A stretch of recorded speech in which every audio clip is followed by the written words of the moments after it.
live our lives as Jews really shifted during this period. Okay, so that's the framework. Early 19th century, European Jews, this is those in Europe, were still experiencing the effects of a racially fueled hatred and national sponsored discrimination. It was the way of the government, the way of the people as well. But in America, by and large, Jews had found this safe haven. That's what we described last week. Article 6 of the Constitution guaranteed that at least on a national level, no religious test would ever be required as a qualification to any office or public trust under the United States, meaning Jews could hold any federal office, including the presidency, right from the very beginning. Also, Jews were openly accepted, not only so that's the government response, but in most communities, the personal response was also one of general acceptance. Their integration into the community was let them live their lives quietly and nearly invisibly. No, there were no obstacles in general. Indeed, they had assimilated so well and intermarried in such large numbers that American Jewish life was in danger of disappearing during this time.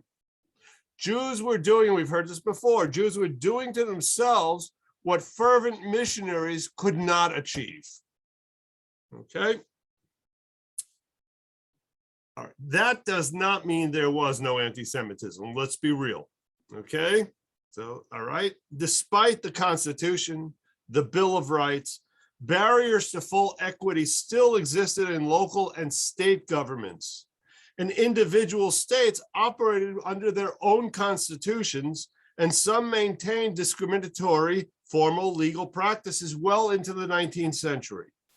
Maryland had passed a law in 1649, an act concerning religion, which granted freedom of religion only to those who did not deny our Savior Jesus, quote, and effectively rendered Jews ineligible to serve in the state militia, to practice law, or to hold any state government appointment until, that was 1649, until 1826, when they passed what is now known as the Jew Bill. All right, and we'll talk about that one in a second. That's in Maryland. In 1868, Jews and Catholics in North Carolina, until 1868, Jews and Catholics in North Carolina were prohibited from holding public office. And not until 1877 were similar rules in New Hampshire eliminated. So you had this battle that was going on one state at a time. It was a protracted effort that had to be fought one state at a time. I want to look at that Jew Bill, all right, that from Maryland. It's probably the most well-known, and it kind of just lets you have some insight into what they were confronting by the law that is passed. All right, and so Diane, you guys have the first square, so I'm going to ask you to read number 1. This is from 1826, but you do need to unmute.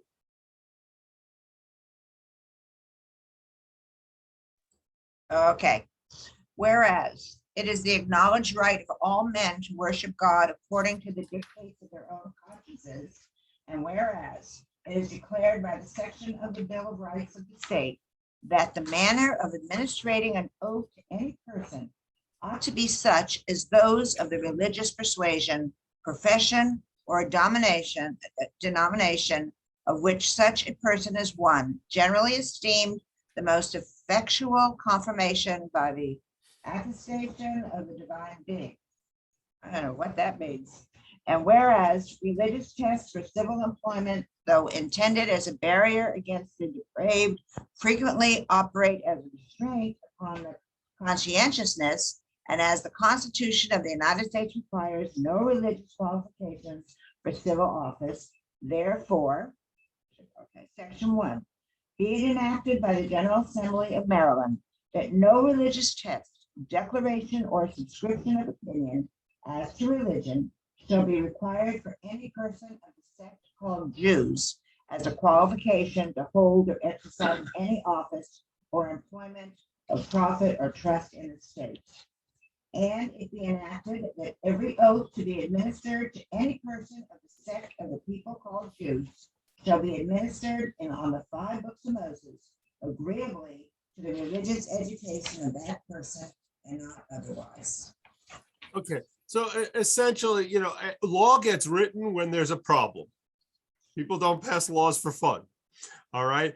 And so I just wanted you to see this as a way of saying they're responding, but if they're responding, it means there was a problem before. It gives you an insight into what the life was prior to the law. Right. So state by state battles. Now looking a little bit internally, you have this group of Ashkenazic newcomers. They're coming from Europe around the 1820s, and they are heirs to a relatively brief tradition of liberal ideas, because 1820s is just after the French Revolution, right? This has happened, and it's changed some of the thinking in Europe. And so prior to that revolution, European Jews were considered outsiders, subject to violent discrimination, virulent discrimination, violence, and expulsion. We visited every country, and visited is an interesting way of explaining it. In many countries, I love this phrase. I found this in a book. Jews were geographically restricted. Just a way of saying they weren't allowed to live in most places. Okay, love the phrase.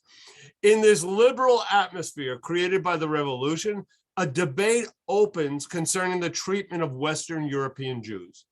And you have the Count of Clermont-Tonnerre arguing in 1789, and forgive my French, the Jews should be denied everything as a nation, but granted everything as individuals.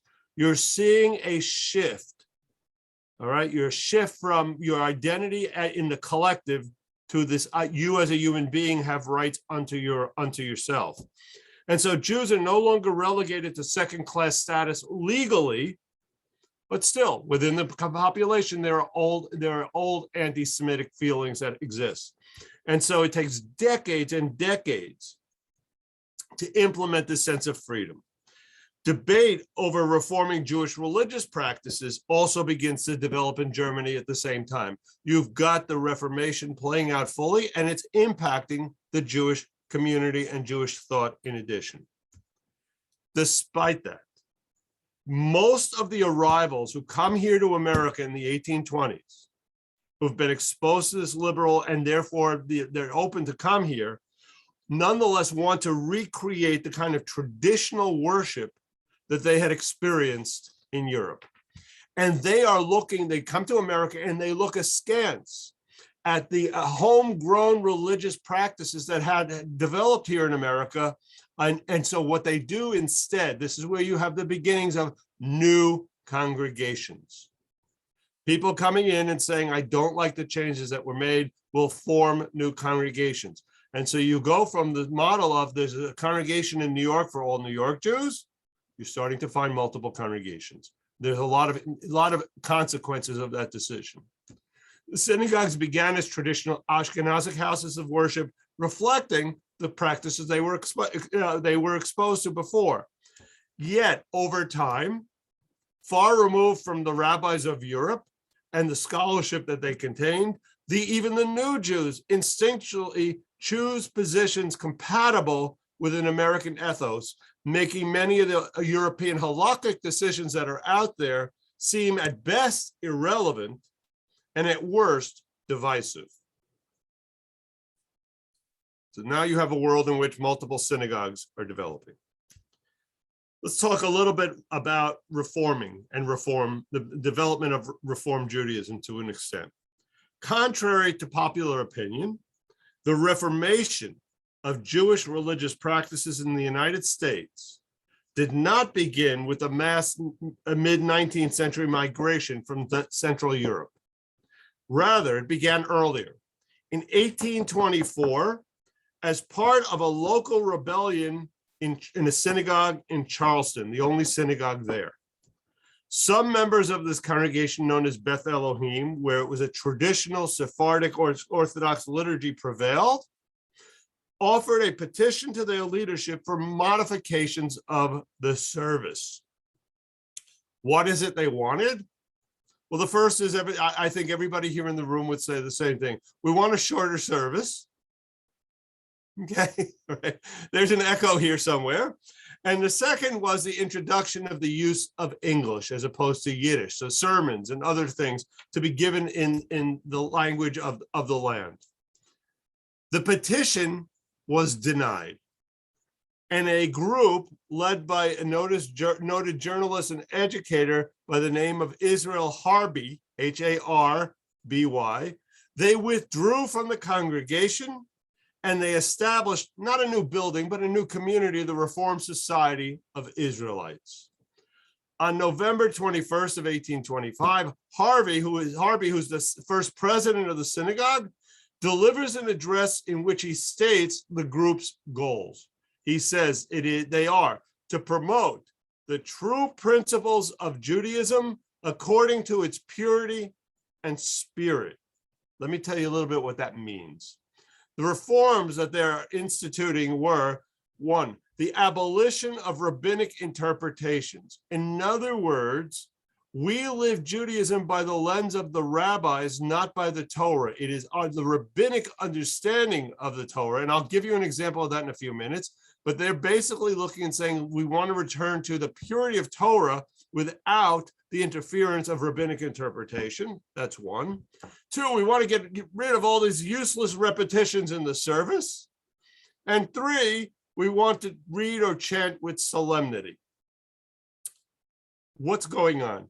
Like subsequent American reformers, the Reformed Society of Israelites was concerned primarily with decorum of religious services because they were seeing what was going on in the neighboring Protestant churches, where it wasn't chaotic, it was very formalized, and they were looking to echo that formalization. All right, so that's the beginning of this process, but it doesn't end there. Of course not. We're Jews and we can't sit in a building together and not have an argument. It's a rule somewhere. I haven't found it, but it's a rule somewhere. Synagogues of the time were in constant flux. And so it wasn't unusual when the Charleston reformers, this group that broke away, rejoins Beth Elohim several years later. But they're not done. This does not mean the end of the debate. The spirit of reform leads to ritual changes that included the introduction of a confirmation class for boys and girls, family seating, which means men and women sit together, and the elimination of the second day of festivals. That's the example of rabbinic lens that I was talking about. The Bible, for example, says there's one day of Pesach at the beginning and one day of Pesach at the end. There's one day of Sukkot at the beginning. All right, we have two. And that has to do I don't want to go into too much of the history, but it's very pragmatic reasons of the time, which make no sense in today's world at all. Nonetheless, once something happens for 200 years, as we tend to turn that practice into law. And so in the conservative movement, we've maintained it. But if you go to a Reform synagogue, they have one day. Okay. But that's what I mean by living Torah versus living the Torah through the lens of the rabbis. Okay. In 1843, another rift emerges in the congregation Beth Elohim. They introduce organ music. All right. The first American synagogue to do so, and it leaves several traditional current members till now they leave. So originally what you had was the reformers taken off. They come back, they get the reforms implemented, and the traditionalists leave. Now we're talking American life. All right, this is American life at its best. You know, I will tell you, just on a personal level, Brit Shalom is the first place I've ever been where I've been okay with a musical instrument. I have chosen not to go to family bar mitzvahs because there was an organ or there was a guitar or something over the course of my life. I've simply refused to go. I've gotten more comfortable with it. I can't tell you that it's in my passion zone. I still struggle with the piano on the high holidays. For me, that's just foreign and weird. All right. But it's the culture in which we live. Let me give you a reason why I've gotten comfortable with it. Okay. When the temple was destroyed, 3 things were prohibited. One is the eating of meat. If you can't sacrifice the animal, you're not allowed to eat it. That was one. The second was all congregational singing was prohibited. And the third was instrumental music. Now, needless to say, 2 of the 3 have somehow made their way back fully into Jewish life. We do eat meat and we do sing. And boy, at Brit Shalom do we sing. All right, it's wonderful. And so on that premise, I've kind of reached the conclusion that I'm not sure why we've maintained 1 out of 3. And so although it's not my love, I'm comfortable with it. And so there you've got some insight into the strange workings of the mind of Cantor Mark Levine. All right. These early flirtations with reform, however, don't signify the formal establishment of Reform Judaism in America. Rather, they were indications that American Jews were exploring and trying on new hats and to fit into American sensibilities. In 1841, as an example, at the dedication of a new synagogue building, when the Beth Elohim in Charleston built a new building, the rabbi declared, "This country is our Palestine. This city is our Jerusalem. This house of God, our temple." Sounds like a lovely statement, but it's filled with implications that we no longer have a desire for kibbutz galuyot, for the return to the land of Israel. That's what they were. That was what the hat that was being tried on here was. And that became the official statement of the Reform movement, ultimately for many, many years until just before Israel was formed. All right. And I'll stop for questions or comments. Yeah, but the non-early, whatever you call them, almost getting to be reform, right? Jews, Right. These Jews that broke away. The other people weren't exactly what we know as, even now modern day Zionists. They weren't trying to get back. The other American Jews were not trying to get back to Palestine or Israel either, right? No, you're right, but where it that's great. I appreciate the qualification here. What this is specifically attuned to is you wouldn't have in the prayer book prayers like Vahavi and bring us from the 4 corners of the earth. Right. Okay. All right. So the liturgy changed to reflect that hope is no longer part of the way we think. Right. But that didn't happen in the 1800s, did it? Well, at Beth Elohim, it did. In other words, what they were doing, this was an early statement. That was, now whether or not the liturgy itself got changed, I can't tell you at that stage, but this is where you start to see those kinds of thinking in America. I can't tell you how it fully got implemented though. Okay. Anybody else? So was this before much of the reform movement started in Yeah, Europe? this is before the reform movement really starts to coalesce in the 1870s. That's what I thought. I just was curious. I just wanted to get dates straight. And Yeah. I honestly, it took me a long time also to get used to live instruments. Having grown up where I did, it was like, yeah. Yeah. Only, at So- the Fair in Israel, only the men sang in the choir on the high holidays. Right. All right. So let me continue here, because what I'm going to do is show you the progression towards some of this as it's happening. We've only started to address some of it. Okay. The most widely known and respected spokesman of the American Jewish community prior to the 1850s was Isaac Leeser, Leeser, despite the fact that he never claimed to be a Talmudic scholar, and he certainly wasn't an ordained rabbi either. So how does he get to this role? In 1828, he publishes a letter in the Richmond Whig, which was a newspaper of the time, in which he uses Jewish history to respond to an anti-Semitic article in the London Quarterly. And this response attracted the attention of numerous Jewish communities, including the one in Philadelphia. And the reason I say that is sometimes timing is everything.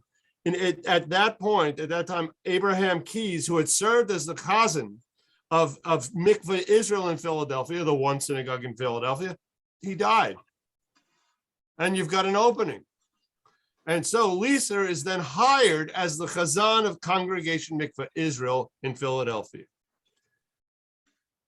True to form, there are numerous ongoing disagreements between the congregation and its new leader. All right. But nonetheless, he remains determined to educate and organize American Jewry and to assert his own role as a teacher and a leader.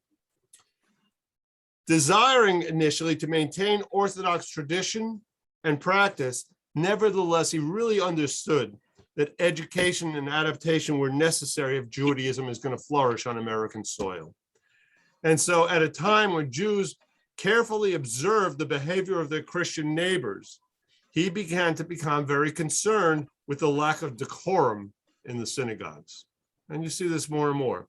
In his periodical, he suggests, now you'll notice these changes are all to the decorum of the service. They're not two large picture issues. 4 rules for congregation. Punctuality.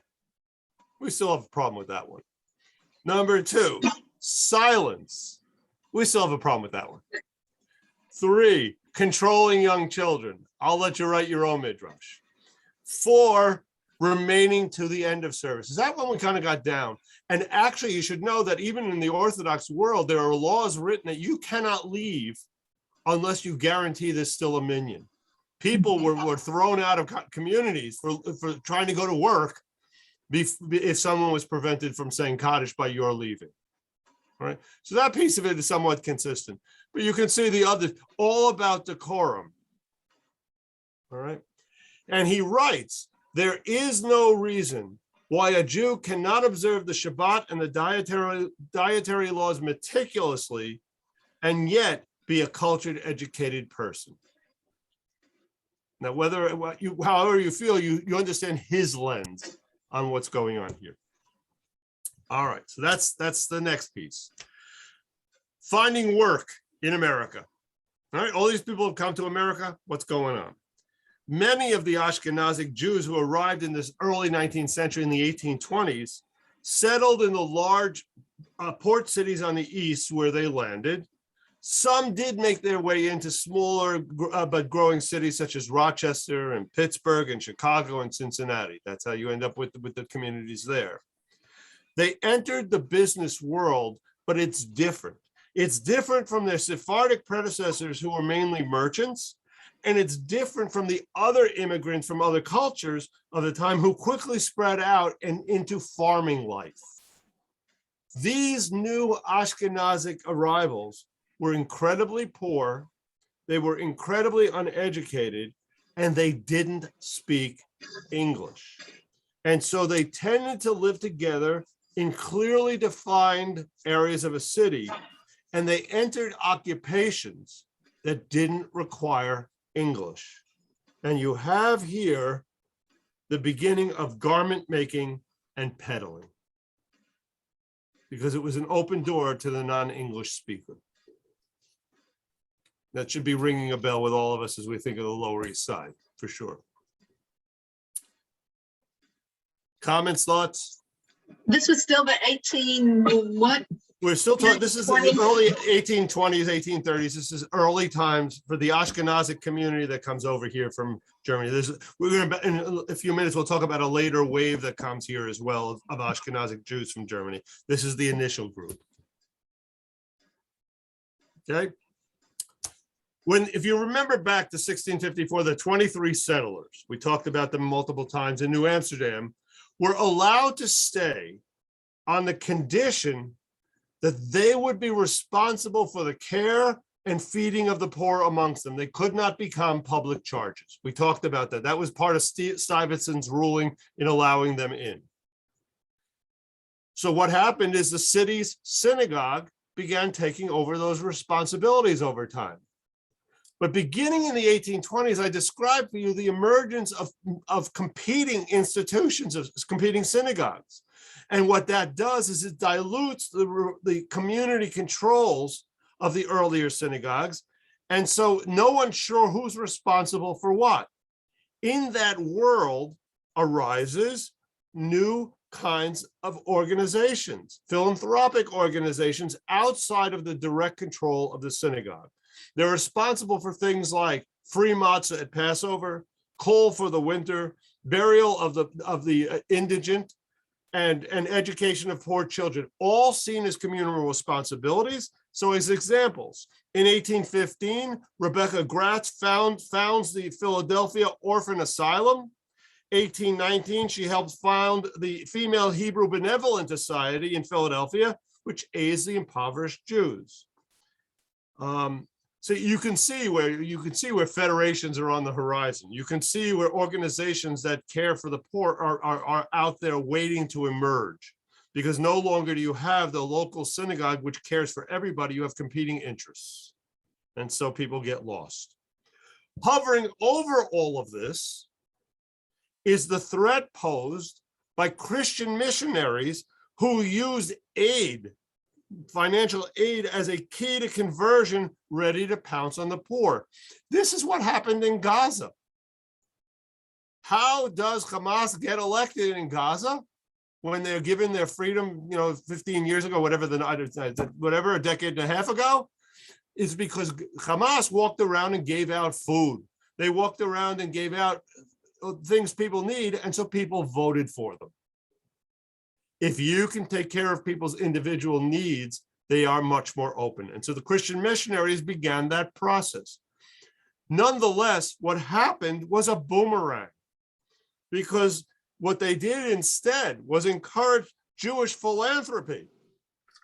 All right. You're breaking up. Okay. Is it still breaking up? Because I'm not. Anybody else? Yeah, Sandy. Yeah, I'm not sure, because I'm on the synagogue. You were breaking up. It was hard to. Okay. All right.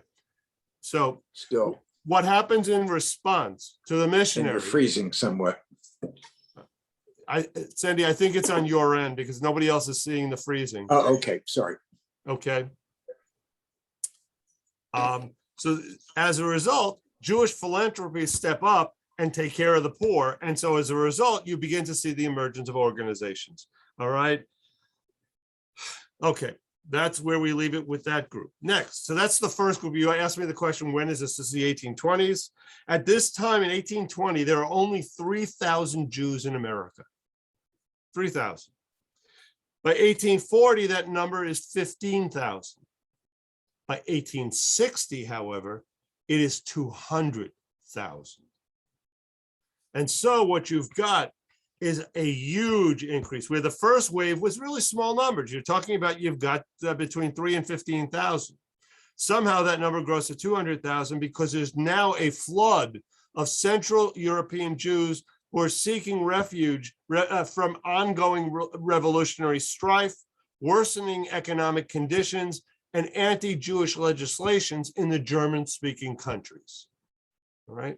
This second wave, however, relative to the first, is far more educated, and they're far more financially secure than their earlier Jewish immigrants. And as a result, they come here to create a new way of Jewish living. They're not just disappearing. They bring with them a tradition of culture, of charity, of reform, and they quickly find ways to incorporate all of that into the Jewish living in America at the time. Professionally, prior to this wave, there were only a few lawyers or doctors in the community, and maybe a handful of Jews at best. With the mid-19th century influx came a number of professionally trained physicians. In New York, a hospital developed known as the Jews Hospital. That's not the name you know it of today. It's now known as Mount Sinai in New York City, which is probably something you have heard of. It marked the beginning of Jewish-sponsored hospitals in American cities, and it had a dual purpose. One is to provide high-quality health care for Jews, but it was also to provide a living for the doctors who came over from Europe. Now, ultimately, that it has evolved into a community institution. It's not really a Jewish hospital anymore. All right. But that in its founding That's what its source was. And it's because a more educated group came from Germany in the 1840s and 1850s. And they needed places to work as well as to provide for the needs of the people. A fascinating aspect of Jewish settlement in this process is the move southward and westward. They're far, these pioneers who go off, they're far from Jewish communities that they left behind in Europe, and they're daring young men who are striking out into new parts of the world for dreams of fortune, like every other American who's moving west. There's this dream of the golden land and opportunity. Many succeeded. Just like their counterparts in the larger city, many began their lives as peddlers and And eventually what happens is they settle in these small towns and they establish little stores. Numerous were the little stores, however, that grew into larger department stores. You may have heard of Macy's. I'll bet if we sat here, we could generate 10 more. Okay. But this was a function of the Jews who were peddlers who moved to smaller communities where they could provide, and the department stores would develop out of that. Despite the fact that they still encountered anti-Semitism, they were relatively well accepted into their community. They were Jewish mayors, there were Jewish sheriffs, there were other elected officials. Even in between 1820 and 1880, there were 20 Jews elected to the United States Congress. So Jews were working their way into the community as full-fledged citizens, all right?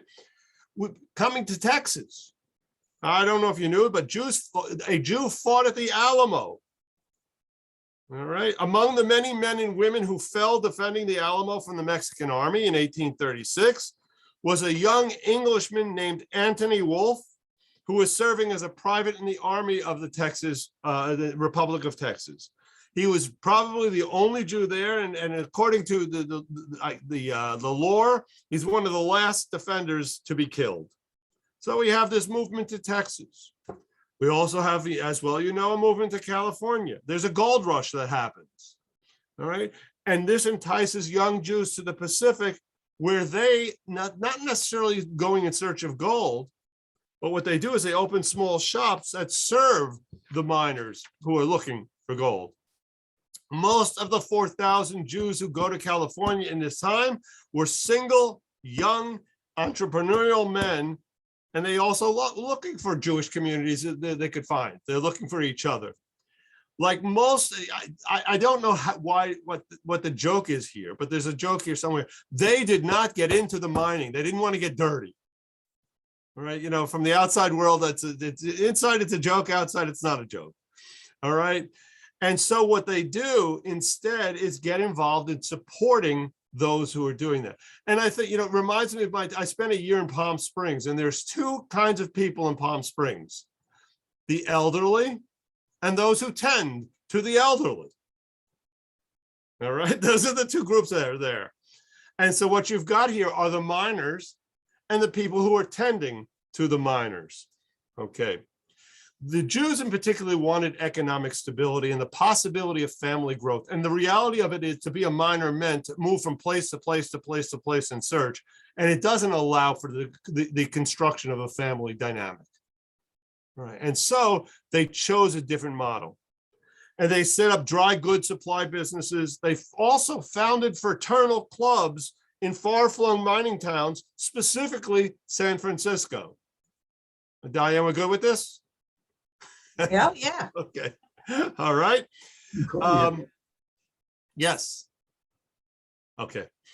They build a substantial society that looked after their own, religiously and socially. They started kosher bakeries. They founded boarding houses that served kosher meals.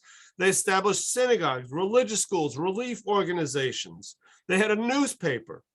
In 1856, Rabbi Julius Ekman of Temple Emmanuel in San Francisco, the first synagogue there, published a letter in a Jewish weekly in Germany saying, and Marcia, you've got reading number 2.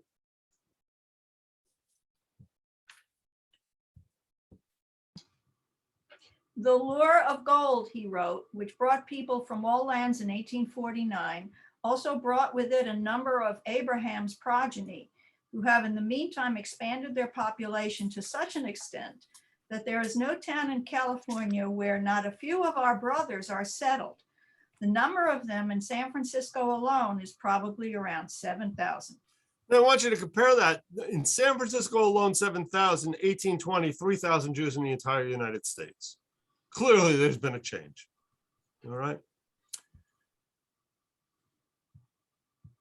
During this time in Europe, central communities, communal structures still controlled the lives of the Jews. You still had the Kehilot. In America, Jews were supporting both secular and religious institutions, seeing themselves as this is a way in, an attachment to the American community at large. They understood that belonging to American associations was voluntary, but it was also a way in. As in colonial times, Freemasonry continued to offer an opportunity for Jewish men to interact with others in their community. Rabbi Isaac Meyer Wise, a name you're going to hear a bit as we go through the next couple of generations, justified Jewish participation in these fraternal orders. He said, Masonry is a Jewish institution whose history, degrees, charges, passwords, and explanations are Jewish from the beginning to the end. So Jews were searching for these lodges. Doesn't mean all the lodges were necessarily saying, we love you Jews, and letting them in. And that led to the Jews setting up their own fraternal self-help organization. You may have heard of B'nai B'rith. That happened in 1843, and historians often refer to it as the secular synagogue.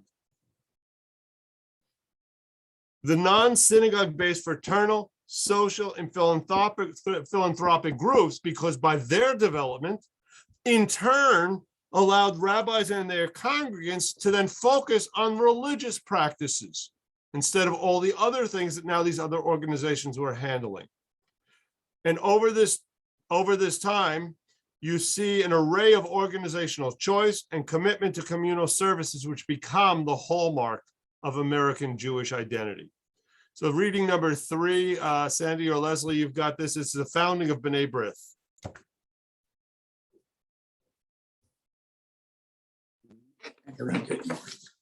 The founding of B'nai B'rith, the 12 men who gathered in the Sinsheiner Cafe in New York City on October 13, 1843, were Jewish immigrants from Germany, tired of the heavy-handed dogma that surrounded synagogue life. They founded an organization based in Jewish ideals that could unite all Jews in a fraternal setting.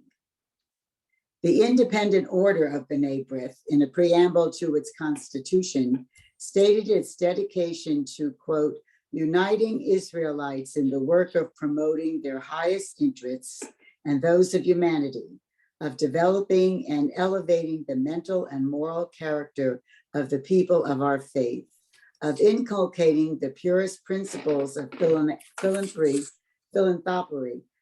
honor and patriotism, of supporting science and art, of alleviating the wants of the victims of persecution, providing for, protecting, and assisting the widow and orphan on the broadest principles of humanity.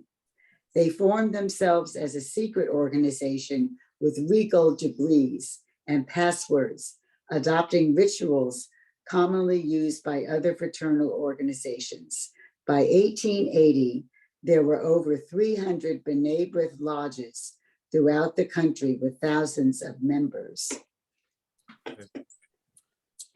So during the 1840s and 1850s, Jews are leaving the established Jewish communities and they're spreading out across America. And with it, new congregations are emerging one after another. And this demographic shift quickly dilutes what had remained of the original Sephardic dominance in America in religious and communal life. Congregations proliferate far beyond the original East Coast settlements, and debates evolve about the importance of maintaining traditions while recognizing a need to adapt to the cultural and societal mores of the surrounding cultures. You end up seeing a lot of conflict. You see secessions from one congregation to the next, and it usually results in at least some small changes. But what's going on here is a shift to further reforms. It's a slippery slope model, right? Once the idea of change becomes an acceptable concept, it continues on that path. Smaller cities with fewer Jews, religious observance tends to be more flexible out of necessity, with individuals willing to compromise their personal practices for the sake of the larger community. And I can give you the example. I moved from New York. I moved to Dallas, okay, from New York. In New York, I was in a relatively traditional congregation. I worked with, to give you a sense of the nature of the congregation, the rabbi there was Simon Potok, Chaim's brother. And the world in which he emerged, you have a sense of where he came from, okay? In his mind, I was this young, not only young whippersnapper, I was also this left-wing fanatic Jew that he could not in any way comprehend how I was Jewish. I moved to Dallas, which he gave me great grief about because I'm going to this place where this congregation that's so liberal, I'm going to share with Israel, and they paint payas on me. There, I'm the religious fanatic on the other side of the scale. So I haven't changed in the least at this point. All right, over time I have actually, I've changed a grade. I've moved much further left over time. But at that point I hadn't. What's changed was the environment. In New York, I was a left-wing fanatic, and I go to Dallas and I'm a chassid. Okay, it's a different world. By the way, that has changed because if Brit Shalom is far more liberal than Shereth Israel was in the 1980s, but Shereth Israel is far more liberal than it was in the 1980s. It's the conservative movement has moved left. So I have come on my journey from New York, from being a fanatic left-winger to, they wouldn't even, my friends in New York would not recognize what I do now as the same religion that they're living. The growth of reform. So now let's talk about the formal structure. As the century unfolds, there's an increasing number of newly acculturated children of German immigrants that leave their parents' traditional practices, and they become the bulwark of the emerging reform movement. Before 1840, Beth Elohim, that Charleston congregation we spoke about, stood alone as a reforming congregation. Just prior to the Civil War, however, other congregations, which were previously Orthodox, generally agreed to the wishes of their congregants and began to adopt religious reforms. By 1870, there were few congregations in America in which reforms had not been introduced. Many of these congregations they're just deeply involved in lively debates about what's the right ritual to follow. And the reform movement, as it's forming, is becoming more and more popular. Into that world walks new rabbis. Remember, we're not talking about having very many rabbis here in America. Abraham Rice was the first ordained rabbi to lead an American congregation.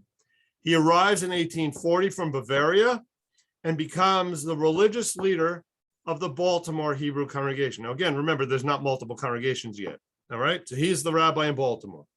Rabbi Rice very quickly finds out that Baltimore is not Bavaria, at least as far as rabbinic authority is concerned. All right, almost from the beginning, differences of opinion between the new rabbi and his congregants leads to a divisive relationship. Where have I heard that before? Oh, I might have heard it somewhere. All right, this learned rabbi was out of touch with the American conventions that had developed here. So, for example, give you an example, when a large number of the membership went to the funeral of a deceased congregant, it was conducted in the style of a Masonic funeral service. All right, the rabbi raised objections, and he was quickly rebuffed by the congregants who didn't want to hear this. All right, Rice nonetheless tries to raise the level of Jewish education. He organizes an afternoon religious school, other cultural differences, and in that process. By 1849, Rabbi Rice recognizes the futility of his efforts and opens a store. Just to give you, it's a tough field. I'll share with you again. Rabbi Potok was the first rabbi I worked with. He told me the following when I was there. He said to me, he was one of 19 seminary graduates who took pulpits. That was 20 years prior to my arriving. So he graduated with 19. 20 years later, 2 remained in the field. 17 out of 19 left the rabbinate. It's a tough field. Tough field. Fortunately, not all of the newly arrived religious leaders suffered the same fate. There were 3 rabbis, and particularly if you know the Reform movement, you'll recognize these names quickly, who understood American perspectives well enough to influence the situation significantly. Isaac Meyer Wise, who I mentioned before, Dr. Max Lilienthal, and David Einhorn. They all grow to prominence before the Civil War. At first, each has to overcome the same reluctance of their congregants to accept their rabbinic leadership. American Jews simply were too accustomed to fashioning their own instinctive rules. But in Europe, the rabbi was the be-all and the end-all. Rabbi offered an opinion, you were stuck with it, get over it. You don't like it, move. All right.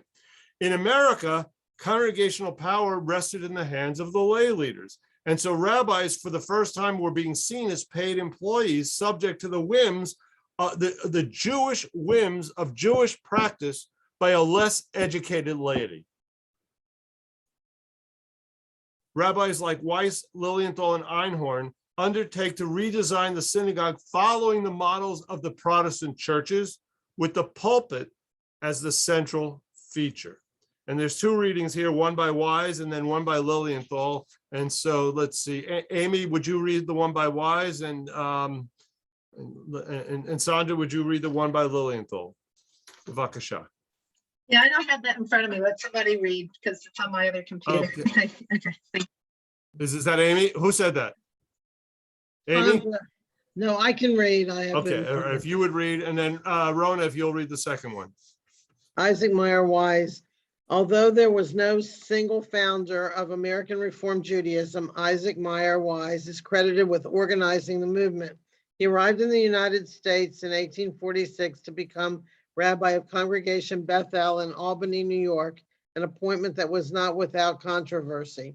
From the beginning, Wise was a force to be reckoned with, asserting rights as a rabbi at a time when laymen ran American congregations in a manner largely ignorant of the niceties of Jewish law.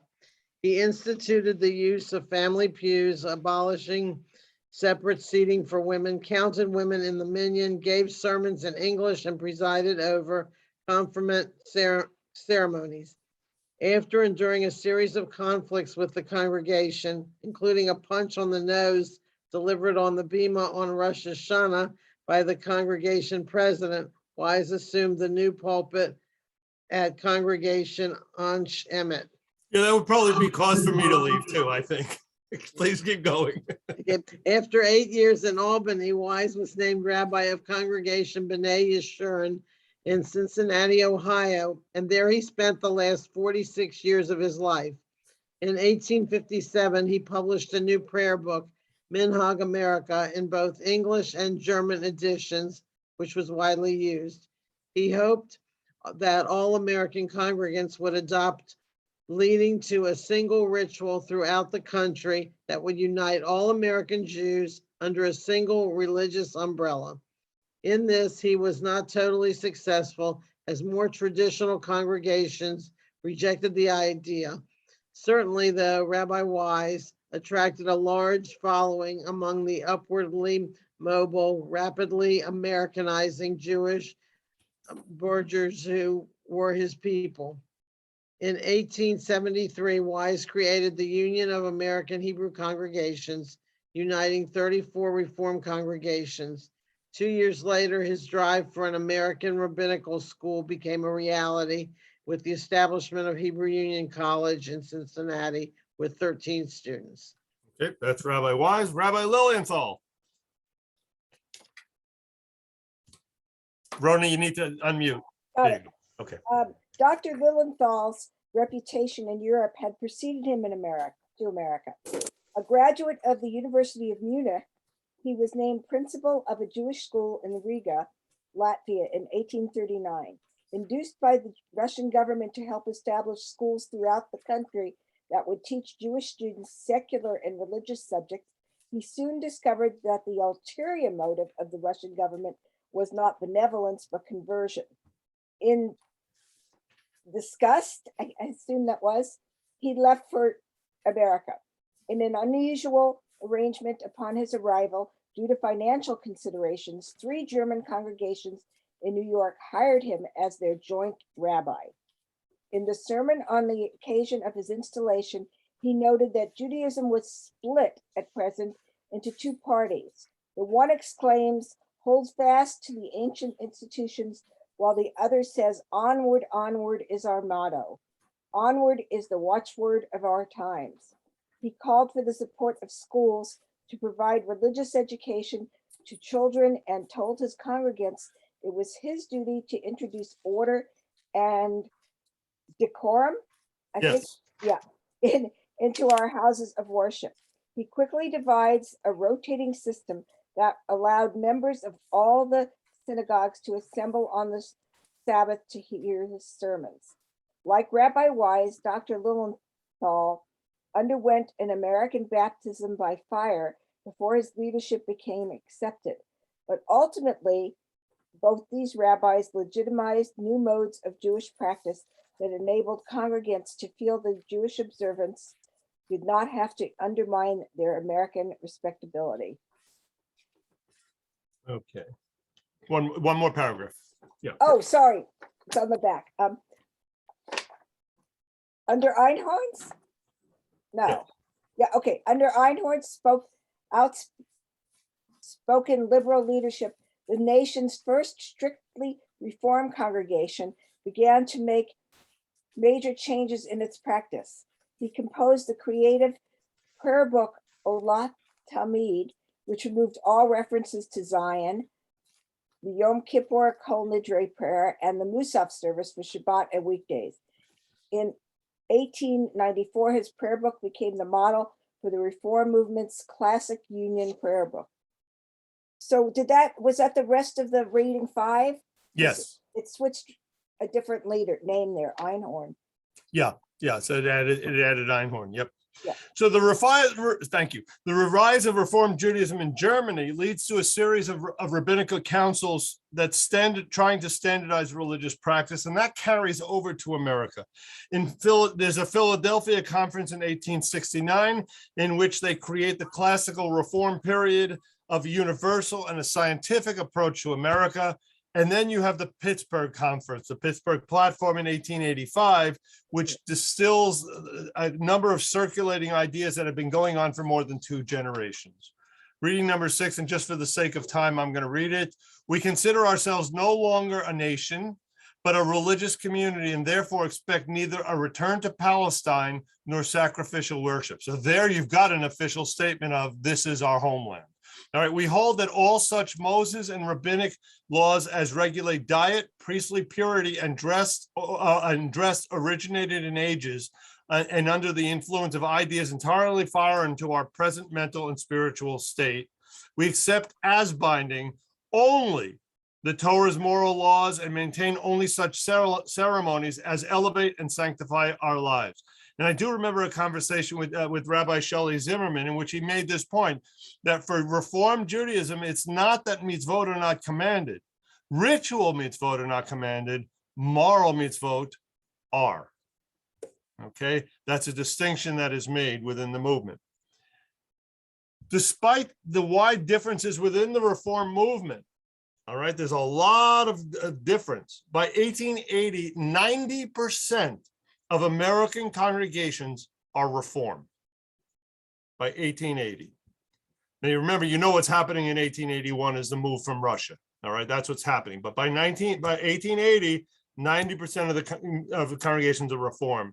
Their practice varied greatly from one another, and it would but it would still be safe to say that it was the wide umbrella. Essentially, Reform reflected anything that wasn't Orthodox, and in that time, Orthodox was 10%. Everything else was Reform. I want to just finish up with a couple things. One is the emergence of the role of women. Okay. So women were gradually becoming more visible in Jewish religious life. And while it would take most of the century to see full equality in Reform synagogues, women became actively involved. You see the emergence of sisterhoods. You see the emergences of ladies' auxiliaries. And this does start to play in conservative and Orthodox synagogues as well, but it begins in the Reform movement. 1893, Hannah Solomon founds the National Council of Jewish Women, provides leadership opportunities for women and this organization tends to charitable needs for Eastern European immigrants, which is now an issue for them. In addition, you've got other well-known names. Rebecca Gratz, the creator of the first Jewish Sunday school. You've got Henrietta Zoll, the founder of Hadassah. And there's just thousands of women who begin to make significant contributions to the American Jewish scene. They were founders of the labor unions and the hospitals, and we'll talk about that when we get into later periods as well. Women were at the forefront of educational opportunities in their communities. They served as teachers and fundraisers. So with that, I want to summarize a little bit about what we've witnessed in this one time frame, the changes. I've identified 14 of them. Okay, they are as follows: requests for shorter services, English in the service, decorum, confirmation, mixed seating, use of instruments, Israel and the conflict of where Israel's place is in the future, the introduction of rabbinic authority, competing synagogues, alternative organizations developed, such as Federation, JFS, etc., prayer books that are new every time you turn around, the universalization of Jewish values into larger values, such, for example, you've got the Holocaust turned into, in LA, it becomes a museum of tolerance. It's how do we use the Jewish experience to expand to larger issues. And then you've got the introduction of women and other demographics. All of that is taking its is happening during this formative period, primarily between 1820 and 1870, as a general rule. Right? Yes, Sandra. Did you write those down? I didn't see them in our handout. Would you say them again? They're 'Cause not, but I can send it out. Will you send it out to us? Great, Because I was trying to take notes, but it's too fast. Okay. Yeah, I can send it out. Happy to do so. Any other comments or questions? Baltimore Hebrew Congregation is about 2 miles from where we are right now, at a very prominent place on Park Avenue? For Park Heights? Park Heights Avenue, in the height of the Jewish section of Baltimore. So Right. is It's it Orthodox. Orthodox? No, it's a Reform synagogue. Also, just as a commentary about people bringing their customs with them, a lot of the South African Jews who moved to Houston in the 1970s and were in various different congregations and then moved to UOS. And the best I can conclude is they preferred not going to an Orthodox synagogue as opposed to not going to a conservative synagogue, because they were members but didn't attend. Right, right. But that's what they were accustomed to. Yes. You know, Go ahead. living in San Francisco, Temple Emmanuel is the largest Reform temple in San Francisco, Shereth Israel and Temple Emmanuel. They outlawed of course, no bat mitzvahs, but they outlawed bar mitzvahs. All they had was confirmation.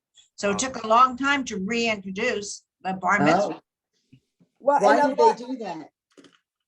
Why did they do that, Diane? the Reformed congregations took away a lot of those things. Because they were, all right, think about the why, although I can't state for a fact, I'm going to assume it has to do with the impact of the Reform, of the Protestant communities around them who had ceremonies at the age of 16. And And That so became for they the wanted norm. to be like them, they instituted the practices, people around them. And the origin, Confirmation is a puberty rite if you compare it to lots of different societies. Okay, yeah, which almost every society has on some level. but confirmation was even as late as us growing up in Dallas in the Yeah. 60s. That was what Temple Emmanuel had. They didn't have bar and bat mitzvahs particularly. That Okay. I remember, they were having confirmation. And then Interesting. they added that at Tiferet Israel because it Yeah. was, Well, look, I mean, it's been added in most conservative and even modern Orthodox synagogues because not in place of, but in addition to bar. no, bat it was an mitzvah. addition. It was an Right, addition. because it was a way of encouraging kids to continue their studies post the bar Exactly. bat mitzvah. Because you couldn't be confirmed unless you stayed, and so everybody Right. stayed. So it was a carrot is what it was. It was a carrot, but Yeah. it was quite different.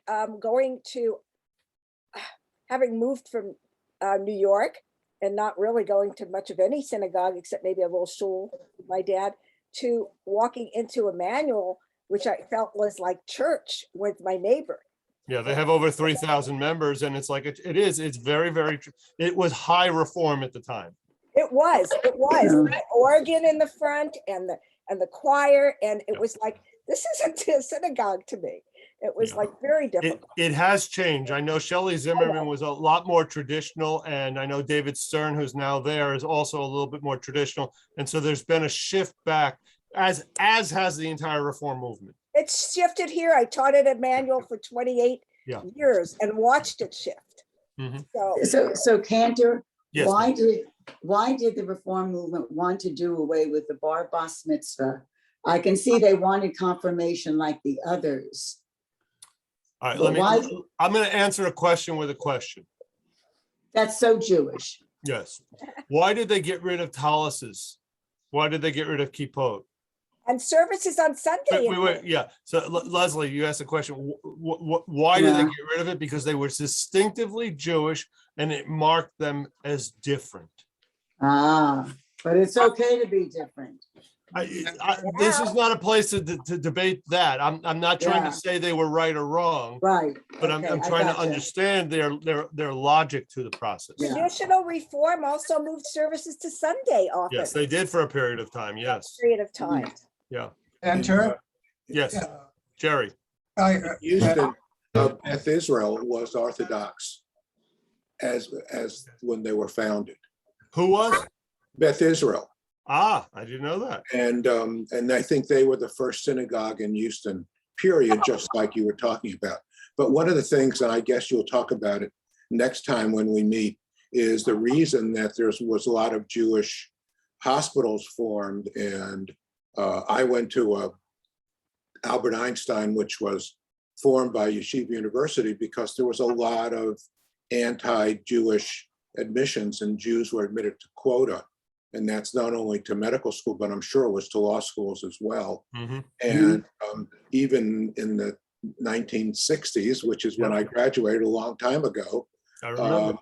they were doing that. And as a freshman at Albert Einstein, the state New York Board of Regents, who oversaw all the schools, sent out a survey about Cornell's medical school and who applied and who didn't, because they were looking for anti-Semitic or not, or the quota system for that particular medical school, among others. So this kind of thing was not just in the 1800s and the early 1900s. It continued on throughout the century, and Yeah. still is something, I'm sure. Yeah.